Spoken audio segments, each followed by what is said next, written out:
नमस्कार दोस्तों, स्वागत है आपका अपने YouTube channel the knowledge plaza में।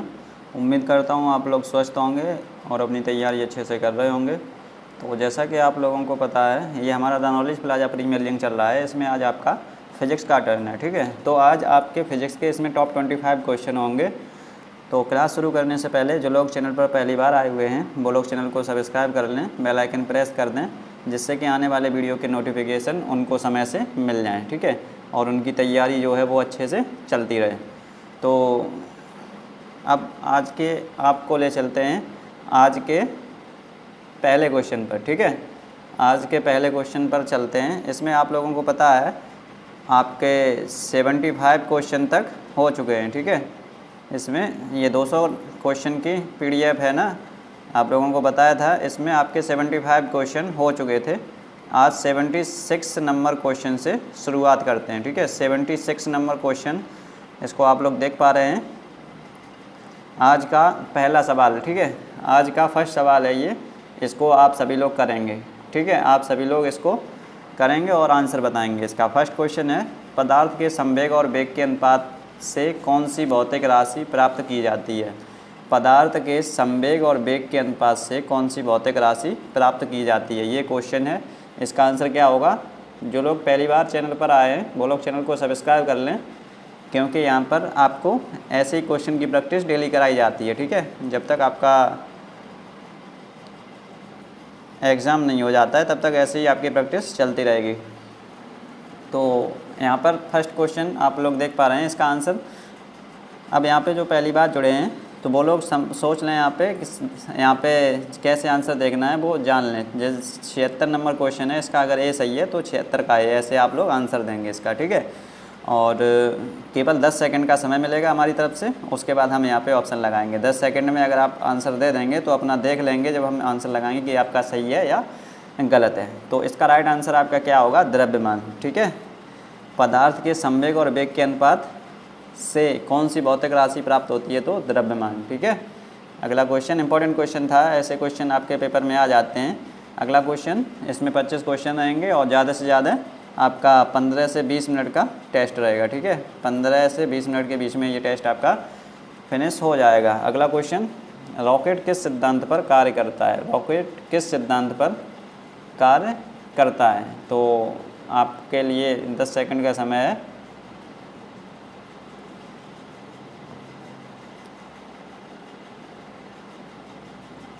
तो आपका टाइम ओवर हो गया है। इसका राइट आंसर क्या होगा?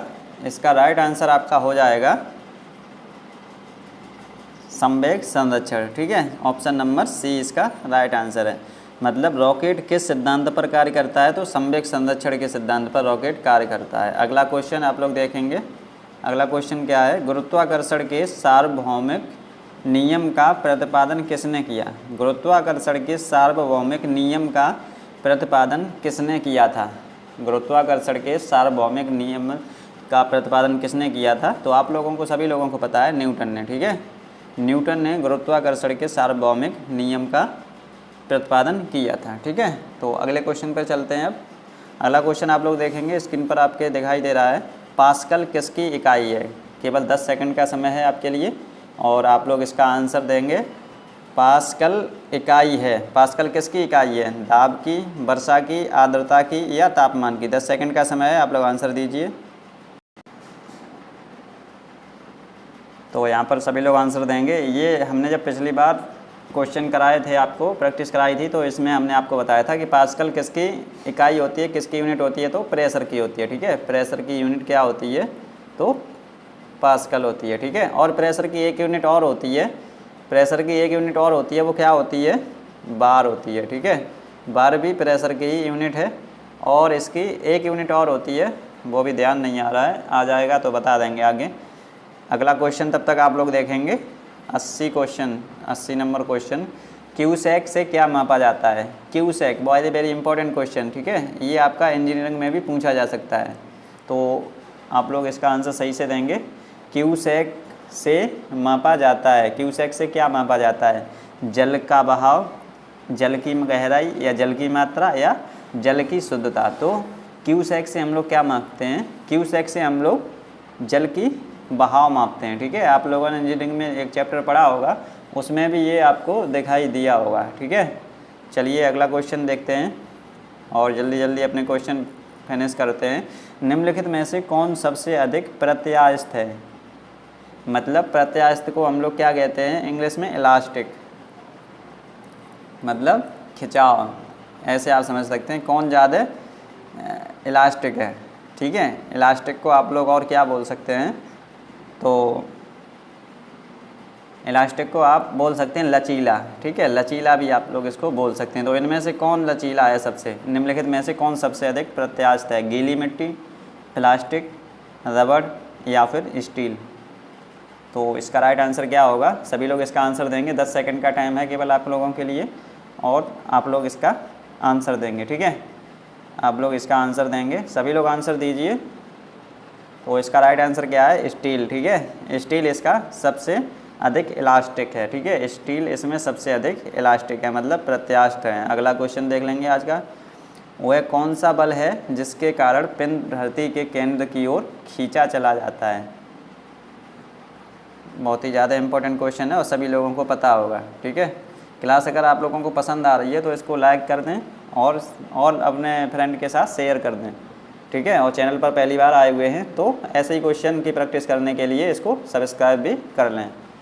तो इसका राइट आंसर क्या होगा? वह कौन सा बल है जिसके कारण पिंड धरती के केंद्र की ओर खींचा चला जाता है? तो सभी लोगों को पता है गुरुत्वाकर्षण के बल, जो गुरुत्वाकर्षण बल होता है, ग्रेविटेशनल फोर्स के कारण धरती के केंद्र की ओर पिंड खींचा चला आता है। जैसे आप लोग बॉल कोई खेलते हैं, वो बॉल ऊपर जाती है तो वो यहाँ पर जाकर रुक भी जाती है, फिर वो नीचे आना शुरू होती है। नीचे आना क्यों शुरू होती है? गुरुत्वाकर्षण बल लगता है इसलिए। अगर गुरुत्वाकर्षण बल नहीं लगे तो ये ऊपर ही चली जाएगी। ठीक है, आएगी नहीं लौट के कभी। अगला क्वेश्चन देख लेंगे, 83 नंबर क्वेश्चन। पृथ्वी के गुरुत्वाकर्षण का कितना भाग चंद्रमा के गुरुत्वाकर्षण के सबसे नज़दीक है? ये बहुत ज़्यादा इम्पोर्टेंट है। ठीक है, पृथ्वी के गुरुत्वाकर्षण का कितना भाग चंद्रमा के गुरुत्वाकर्षण के सबसे नज़दीक है? तो इसका आंसर सभी लोगों को पता होगा, सभी लोग हमारे हिसाब से पढ़े होंगे। तो 1/6 इसका राइट आंसर होगा। ठीक है, अगला क्वेश्चन देख लेंगे, 84 नंबर क्वेश्चन। आर्किमिडीज का सिद्धांत या आर्किमिडीज का नियम लेकिन निम्न में से किससे संबंधित है? आर्किमिडीज का नियम निम्नलिखित में से किससे संबंधित है? मतलब आर्किमिडीज का सिद्धांत जो है वो इनमें से किससे संबंधित है? गुरुत्वाकर्षण का नियम, समकोण त्रिभुज का नियम, प्लवन का नियम या फिर इनमें से कोई नहीं? तो आप लोग आर्किमिडीज सिद्धांत पढ़े हैं या नहीं पढ़े हैं? आप लोग हमारे हिसाब से तो पढ़े होंगे। ठीक है, क्योंकि आप लोग को पेपर वगैरह आने वाला है तो आप लोग तैयारी तो फुल कर ही लिए होंगे। तो आर्किमिडीज का सिद्धांत अब आपको प्रैक्टिस करनी है तो इसमें आंसर दीजिए। ठीक है, केवल 10 सेकंड का समय आप लोगों को मिलेगा और उसके बाद हम यहाँ पे आंसर लगाएंगे। चलिए आपका टाइम ओवर, अब आप लोग अपना आंसर मिला सकते हैं। ये प्लवन का नियम। ठीक है, प्लवन का नियम इसका राइट आंसर है। अगला क्वेश्चन देखते हैं, मतलब 84 नंबर क्वेश्चन का आंसर नंबर सी सही था। श्यानता की इकाई क्या है? बहुत ही ज़्यादा इंपॉर्टेंट है, वेरी वेरी इंपॉर्टेंट क्वेश्चन है। इसको आप लोग इसका स्क्रीनशॉट ले लीजिए या फिर इसको आप लोग नोट कर लेंगे। श्यानता की इकाई क्या होती है? पॉइज, पॉइजली या फिर पॉस्कल या इनमें से कोई नहीं? तो श्यानता की इकाई क्या होती है? 10 सेकंड आपका आंसर, आपके आंसर का वेट कर लें, उसके बाद अपना आंसर लगाते हैं। चलिए आपका टाइम कवर हो गया है। श्यानता की यूनिट क्या होती है? तो पॉइज होती है। ठीक है, श्यानता की यूनिट क्या होती है? पॉइज होती है। अगला क्वेश्चन, दूध की क्रीम निकालने में कौन सा बल लगता है? बहुत ही ज़्यादा इंपॉर्टेंट। ठीक है, इंपॉर्टेंट क्वेश्चन है ये भी, एक बार पूछा गया था कैडेट में केवल। दूध से क्रीम निकालने में कौन सा बल लगता है? दूध से क्रीम निकालने में कौन सा बल लगता है? तो कौन सा बल लगता है? घर्षण बल, अवकेंद्री बल, अपकेंद्री बल या इनमें से कोई नहीं? आप लोगों को पता है कि घर्षण बल क्या होता है, फ्रैक्शनल फोर्स क्या होता है। जैसे कोई भी वस्तु है, जैसे पृथ्वी पर चल रही है, जैसे बॉल पृथ्वी पर रेंग रही है। ठीक है, बॉल पृथ्वी पर रेंग रही है, वो कुछ समय बाद रुक जाती है। तो वो क्यों रुक जाती है? तो वो घर्षण बल के कारण रुकती है। बॉल अगर धरती पर ऐसे जा रही है या घूम रही है, बॉल अगर धरती पर घूम रही है तो वो कुछ समय बाद अपने आप रुक जाएगी। तो क्यों रुक जाएगी? क्योंकि इसके विपरीत दिशा में एक बल कार्य करता है जिसको हम घर्षण बल कहते हैं। ठीक है, तो ये घर्षण बल हो गया। अभिकेंद्री बल क्या होता है? किसी भी सेंटर की तरफ जो बल लगता है सेंटर की तरफ बल लगता है, बाहर से सेंटर की तरफ बल लगता है तो उसे अभिकेंद्रीय बल कहते हैं। और अपकेंद्रीय बल क्या होता है, सेंटर से बाहर की ओर बल लगता है इसमें, ठीक है, तो वो अपकेंद्रीय बल होता है। तो इसका राइट आंसर आपका क्या हो जाएगा, अपकेंद्रीय बल, ठीक है। दूध से क्रीम निकालने वाली मशीन पर जो कौन सा बल लगता है, अपकेंद्रीय बल, ठीक है। अपकेंद्रीय बल के सिद्धांत पर कार्य करती है आपकी दूध से क्रीम निकालने वाली मशीन। अगला क्वेश्चन, चाबी भरी घड़ी में कौन सी ऊर्जा होती है। इंपॉर्टेंट क्वेश्चन है, आज के सभी ये इंपॉर्टेंट क्वेश्चन है आपके एग्जाम की दृष्टि से। चाबी भरी घड़ी में कौन सी ऊर्जा होती है, चाबी भरी घड़ी में कौन सी ऊर्जा होती है। तो स्थितिज ऊर्जा, गतिज ऊर्जा, संचित ऊर्जा या फिर यांत्रिक ऊर्जा। तो अब आप लोगों को ये तो पता होगा ना कि चाबी भरी घड़ी है तो वो कैसी है, रुकी तो है, मतलब चाबी तो भर दी हो ना, चल तो नहीं रही है ना, तो वो स्थितिज ऊर्जा के अंदर आती है। अगर गति करती होती तो वो गतिज ऊर्जा होती। तो इसका आंसर क्या सही है, इसका आंसर आपका ए सही है। अगला क्वेश्चन देखते हैं, 88 नंबर क्वेश्चन, सूर्य की ऊर्जा उत्पन्न होती है, सूर्य की ऊर्जा उत्पन्न होती है, किसके द्वारा सूर्य की ऊर्जा उत्पन्न होती है। ये आप लोगों ने जीएस में भी क्वेश्चन पढ़ा होगा कि सूर्य की ऊर्जा किसकी वजह से उत्पन्न होती है, ऑक्सीकरण द्वारा, नाभिकीय विखंडन द्वारा, आयनन द्वारा या फिर नाभिकीय संलयन द्वारा।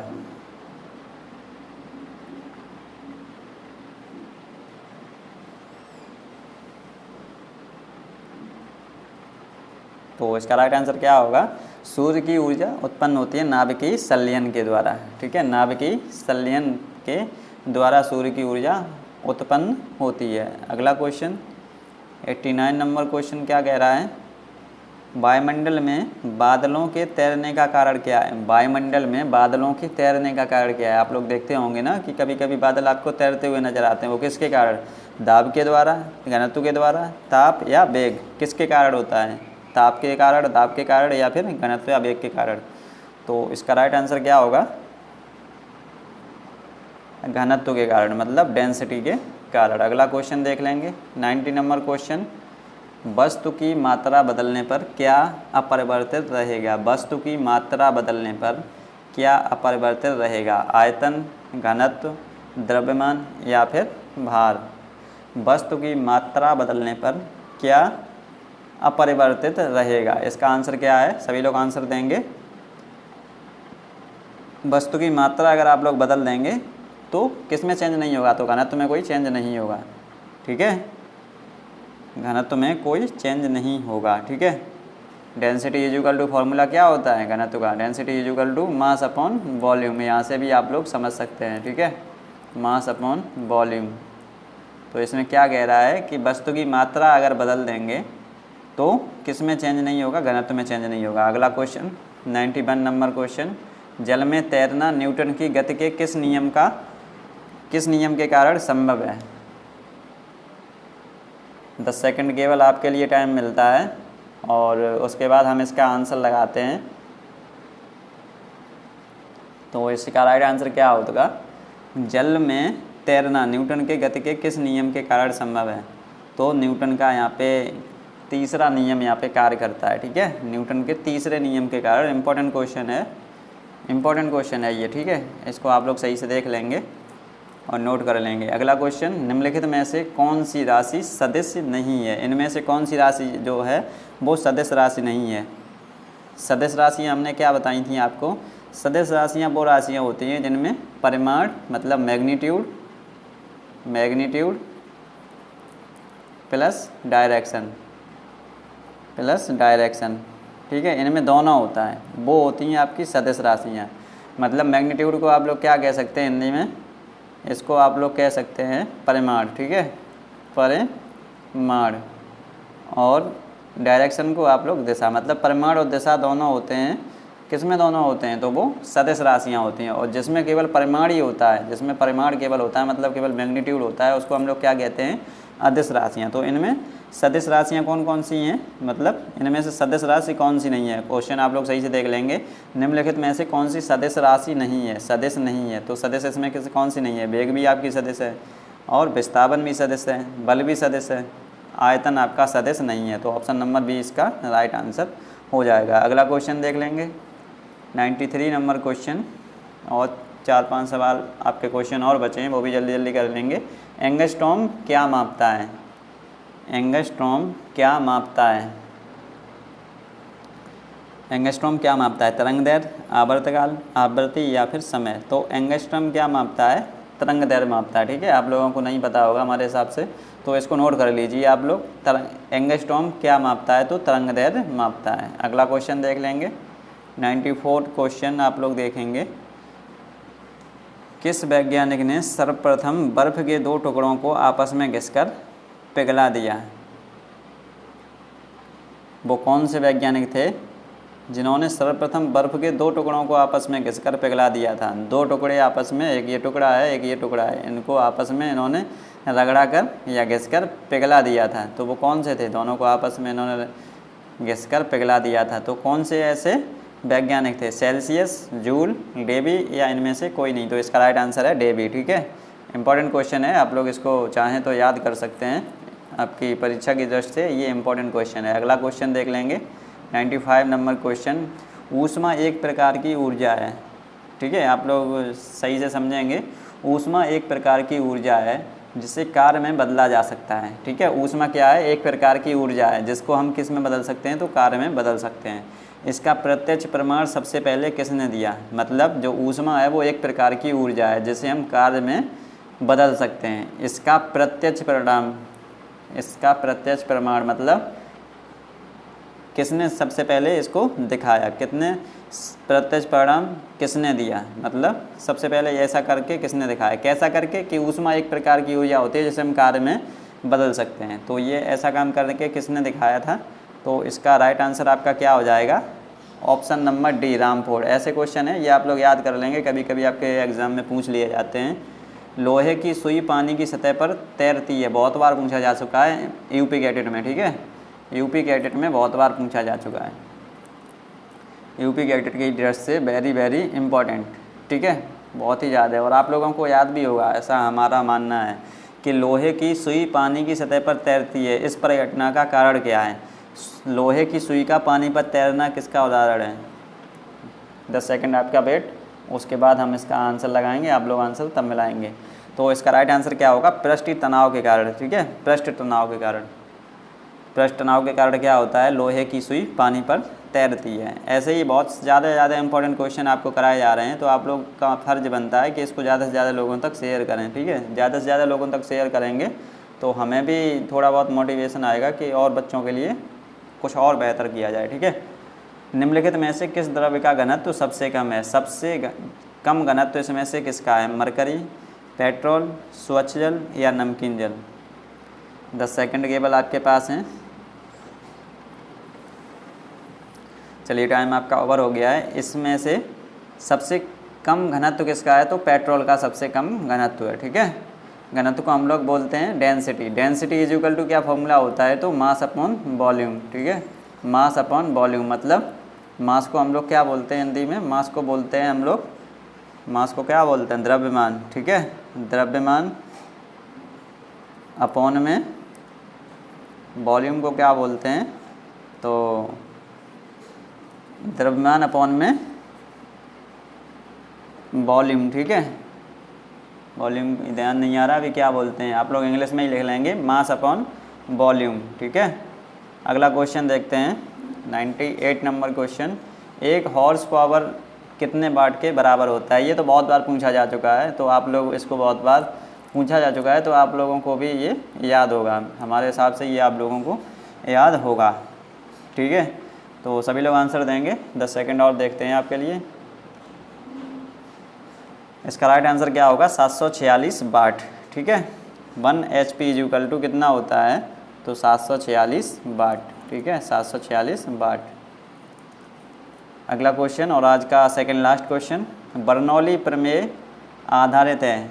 ये क्वेश्चन आपका NCERT बेस्ड क्वेश्चन है। ठीक है, और ये आपका पता है 2019 में बिल्कुल यही क्वेश्चन पूछा गया था।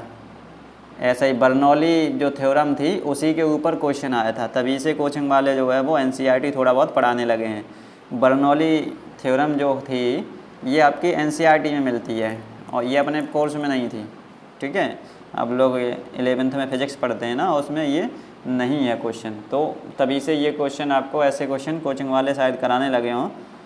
तो अब आप इसका आंसर देंगे बर्नौली प्रमेय आधारित है, किस पर आधारित है? ऊर्जा संरक्षण पर, संवेग संरक्षण पर, आवेश संरक्षण पर, या इनमें से कोई नहीं। बिल्कुल यही क्वेश्चन आया था 2019 में जब एनडी ने पेपर बनाया था, ठीक है, नरेंद्र देव यूनिवर्सिटी ने जब पेपर बनाया था तब यही क्वेश्चन आपका बिल्कुल पूछा गया था। तो इसका राइट आंसर क्या है? ऊर्जा संरक्षण पर, ठीक है। बर्नौली प्रमेय किस पर आधारित है? तो ऊर्जा संरक्षण पर।